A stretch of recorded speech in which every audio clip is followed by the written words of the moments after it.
इस वीडियो में हम क्लास 9th साइंस की प्रश्न बैंक 2022 के चैप्टर नंबर 2 के क्वेश्चंस को समझेंगे। इससे आपके एग्जाम में 2 नंबर का एक क्वेश्चन आना है। तो चलिए देखते हैं। आपका पहला क्वेश्चन है, आसवन विधि क्या है। तो आसवन विधि देखिए, जब किसी द्रव में ठोस अशुद्धियां घुली होती हैं तो उन अशुद्धियों को अलग करने के लिए जिस विधि का प्रयोग करते हैं आसवन विधि कहलाती है। मतलब अगर किसी द्रव में ठोस अशुद्धियां घुली हुई हैं तो उन अशुद्धियों को अलग करने के लिए आसवन विधि का उपयोग किया जाता है। फिर अगला है, क्रोमेटोग्राफी विधि क्या है। तो क्रोमेटोग्राफी विधि का उपयोग उन विलेय पदार्थों को पृथक करने में किया जाता है जो एक ही प्रकार के विलायक में घुले होते हैं।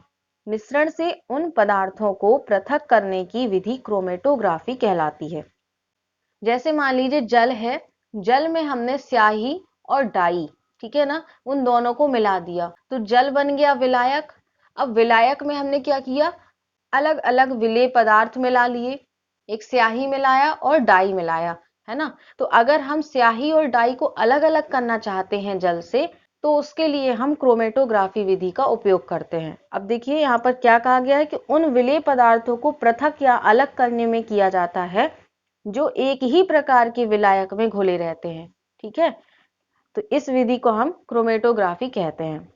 प्रभाजी आसवन किसे कहते हैं, दो या दो से अधिक घुलनशील द्रवों का मिश्रण जिनके क्वथनांक का अंतर 25 केल्विन से कम होता है, उस मिश्रण को अलग करने की विधि प्रभाजी आसवन कहलाती है। जैसे मान लीजिए दो द्रव हैं जो आपस में घुलनशील हैं और उनके क्वथनांक का अंतर भी 25 केल्विन से कम है। मान लीजिए एक का 60 केल्विन है क्वथनांक और एक का है 40 केल्विन, तो इनके बीच का जो अंतर है वो कितना हो गया, 20 केल्विन, तो वो 25 केल्विन से कम है। तो इन घुलनशील द्रवों को अलग करने के लिए प्रभाजी आसवन विधि का उपयोग किया जाता है। अगला है, क्रिस्टलीकरण विधि के दो अनुप्रयोग लिखिए। अनुप्रयोग का मतलब होता है उपयोग। तो इसका उपयोग कहाँ कहाँ होता है, समुद्री जल से नमक को शुद्ध करने में और अशुद्ध नमूने से फिटकरी को अलग करने में, ठीक है। फिर अगला है, धातु और अधातु में दो अंतर लिखिए। तो धातुएं चमकदार होती हैं और अधातुएं चमकदार नहीं होती हैं।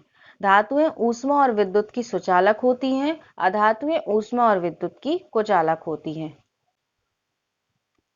अगला है, भौतिक और रासायनिक परिवर्तन के दो गुण लिखिए। तो भौतिक परिवर्तन, इनमें पदार्थ के केवल भौतिक गुण जैसे रंग, अवस्था आदि बदलते हैं। और दूसरा है कि यह परिवर्तन अस्थायी होता है। देखिए भौतिक परिवर्तन का एग्जाम्पल होता है पानी का जमना।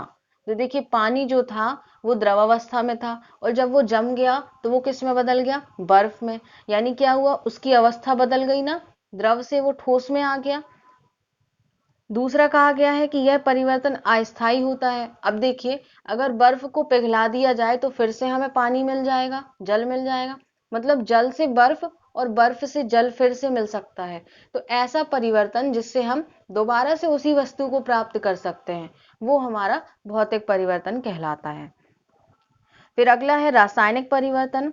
इनमें पदार्थ के भौतिक गुण बदल जाते हैं। दूसरा, यह परिवर्तन स्थायी होता है। अब इसका उदाहरण जैसे कि दूध से दही जमना। तो दूध से जब हमने दही बना लिया तो क्या अब हम दही से दूध बना सकते हैं, नहीं बना सकते हैं। तो इस तरह से ये परिवर्तन स्थायी होता है, मतलब अब हम इसको दोबारा से उसी अवस्था में नहीं ला सकते हैं। उपधातु ऐसे तत्व होते हैं जिनमें धातु और अधातु दोनों के गुण होते हैं, उपधातु कहलाते हैं। इसका एक एग्जाम्पल देना था तो बोरॉन एक उपधातु है जिसमें धातु के भी गुण पाए जाते हैं और अधातु के भी गुण पाए जाते हैं। अगला है, तत्व और यौगिक में अंतर लिखिए। तो देखिए तत्व क्या होते हैं, तत्व एक ही प्रकार के परमाणुओं से मिलकर बने होते हैं। जैसे ऑक्सीजन, ऑक्सीजन बोले तो ऑक्सीजन में केवल एक ही प्रकार के परमाणु होते हैं। फिर यौगिक क्या होते हैं, यौगिक दो या दो से अधिक परमाणुओं से मिलकर बने होते हैं। मतलब एक परमाणु सोडियम ले लिया Na और दूसरा ले लिया Cl यानी क्लोराइड, तो बन गया सोडियम क्लोराइड, है ना। तो इसमें दो अलग अलग परमाणु लिए और उनको आपस में जोड़ दिया। फिर H2O में हाइड्रोजन है और ऑक्सीजन है, तो हाइड्रोजन के दो परमाणु और ऑक्सीजन का एक परमाणु, इनको मिलाने से क्या बन गया, यौगिक बन गया। अगला है, मिश्रण और यौगिक में अंतर लिखिए। दो या दो से अधिक तत्वों को किसी भी अनुपात में मिलाने पर मिश्रण बनता है। दो या दो से अधिक यौगिक को एक निश्चित अनुपात में मिलाने पर यौगिक बनता है। तो देखिए, जब हम दो या दो से अधिक तत्वों को निश्चित अनुपात में मिलाते हैं, क्या बोला, निश्चित अनुपात में मिलाते हैं, तो वहां पे यौगिक बनता है। और जब हम अनिश्चित अनुपात में मिलाते हैं, मतलब हमारी मर्जी, हम चाहे जितना मिला लें, वहां पे क्या होगा, वहां पर मिश्रण बनेगा। और अगर निश्चित अनुपात में मिलाएंगे तो वहां पर कोई ना कोई यौगिक बनेगा। फिर अगला है, मिश्रण का गलनांक क्वथनांक निश्चित नहीं होता है, क्योंकि इसमें हम कुछ सही तरीके से निश्चित मात्रा में मिला ही नहीं रहे हैं, तो इसका गलनांक क्वथनांक भी निश्चित नहीं होता है, जबकि यौगिक का गलनांक क्वथनांक निश्चित होता है। ठीक है। फिर अगला है, मिश्र धातु किसे कहते हैं? एक मिश्र धातु का नाम लिखिए। तो मिश्र धातु, किसी धातु को किसी अन्य धातु या अधातु के साथ मिलाया जाता है तो प्राप्त मिश्रण मिश्र धातु कहलाता है। मतलब अगर कोई धातु है, उसमें हम कोई धातु या फिर अधातु दूसरी मिला दें, तो जो मिश्रण प्राप्त होगा उसे हम मिश्र धातु कहते हैं। जैसे पीतल, पीतल में क्या होता है, जिंक 30% मिला होता है और कॉपर 70% मिला होता है। फिर अगला है, भौतिक और रासायनिक परिवर्तनों के उदाहरण लिखिए। अभी इसके पहले हमने गुण पढ़े थे, अब यहाँ पर एग्जाम्पल भी दिए हैं। जैसे शक्कर का पानी में घुलना, शक्कर को पानी में घोलेंगे, फिर अगर हमें दोबारा से शक्कर चाहिए तो हम क्या करेंगे, उस पानी को गर्म कर देंगे, तो पानी वाष्प बनकर उड़ जाएगा और शक्कर बच जाएगी।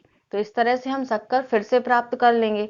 इसी तरह से बर्फ का पिघलना, बर्फ पिघलेगी तो जल बनेगा और जल को जमा देंगे तो फिर बर्फ बन जाएगी। मतलब हम इसे दोबारा से प्राप्त कर सकते हैं, तो ये भौतिक परिवर्तन होगा। रासायनिक परिवर्तन, दूध से दही बनना, तो अगर दूध से दही बन गया तो फिर वो दही से दूध नहीं बन सकता है।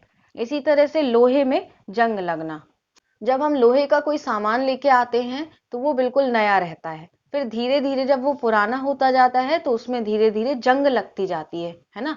लेकिन अब हम उस जंग को हटा करके बिल्कुल उसी तरह से चमकदार सामान नहीं बना सकते हैं फिर से। मतलब जंग भी एक रासायनिक परिवर्तन है, अगर एक बार लग गई तो वो दोबारा से हम वैसा ही लोहा प्राप्त नहीं कर पाएंगे। तो इस तरह से आपके क्वेश्चंस कंप्लीट हुए। आई होप कि आपको समझ में आ गए होंगे। अगर समझ में आ गए हैं तो प्लीज वीडियो को लाइक कर दीजिए, क्योंकि आपके लाइक करने से ही मुझे पता चलता है कि आपको क्वेश्चंस अच्छे से समझ में आ गए हैं। और अपने फ्रेंड्स को भी ज्यादा से ज्यादा शेयर करिए। अगर आप मेरे चैनल पर पहली बार आए हैं तो चैनल को सब्सक्राइब करके नोटिफिकेशन बेल आइकन को प्रेस करके ऑल पर जरूर क्लिक कर दीजिए, ताकि आपको आगे आने वाले वीडियोस की नोटिफिकेशन मिल सके। नेक्स्ट वीडियो में हम थर्ड चैप्टर के क्वेश्चंस को समझेंगे। तो मिलते हैं नेक्स्ट वीडियो में। Thanks for watching this video.